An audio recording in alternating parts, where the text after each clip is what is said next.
Natalja Semjonowa war immer stolz auf ihre Familie.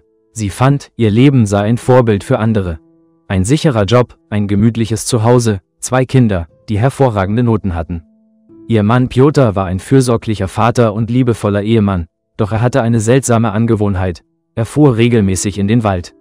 Zuerst schenkte Natalja dem keine Beachtung. Jeder hatte seine Hobbys, und sie respektierte Pjotrs Wunsch, manchmal Zeit allein zu verbringen.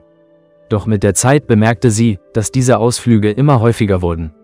Pjotr fuhr immer früh morgens los und kam spät abends zurück, und nach diesen Fahrten wirkte sein Gesicht irgendwie entspannt und friedlich. Eines Tages, als Pjotr wieder in den Wald aufbrechen wollte, hielt Natalja es nicht mehr aus und beschloss, ihm zu folgen. Sie stieg leise in den Bus, der ihn zu einer einsamen Haltestelle brachte, und stieg dann unauffällig ebenfalls aus. Pjotr ging zügig einen bekannten Pfad entlang, und bald war Natalja in sicherer Entfernung hinter ihm. Pjotr blieb auf einer kleinen Lichtung stehen, schaute sich um und begann zu schreien. Es war kein gewöhnlicher Schrei, er war voller Schmerz und Befreiung. Natalja erstarrte, unfähig, ihren Augen zu trauen. Sie hatte Pjotr noch nie so verletzlich gesehen. Er schrie weiter, und mit jedem Laut spürte sie, wie sich in ihr eine wachsende Unruhe ausbreitete. Nach einigen Minuten schien Pjotr erleichtert. Er wischte sich den Schweiß von der Stirn, drehte sich um und ging zurück zur Haltestelle. Natalja, unsicher, was sie tun sollte, beschloss, nach Hause zu fahren. In ihrem Kopf kreisten die Fragen: Warum hatte er nie mit ihr darüber gesprochen? Warum hatte er ihr seine Gefühle nicht anvertraut?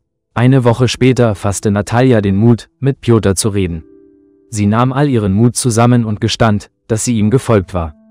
Pjotr war zunächst überrascht, seufzte dann und sagte: Ich wusste einfach nicht, wie ich es dir erklären sollte.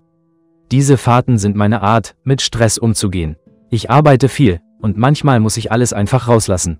Das Schreien hilft mir, die Anspannung loszuwerden. Natalja spürte, wie eine Welle des Verständnisses in ihr aufstieg. Sie erinnerte sich, wie oft Pjotr erschöpft und angespannt nach Hause kam, wie oft sie sich wegen Kleinigkeiten gestritten hatten. Sie begriff, dass seine seltsame Angewohnheit seine Methode war, mit den Belastungen des Lebens fertig zu werden.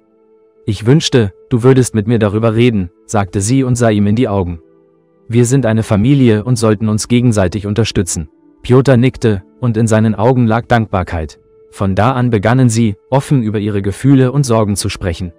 Natalja lernte zu verstehen, dass jeder manchmal Zeit für sich braucht, und Pjotr fing an, ihr seine inneren Kämpfe anzuvertrauen, ohne sie zu verbergen.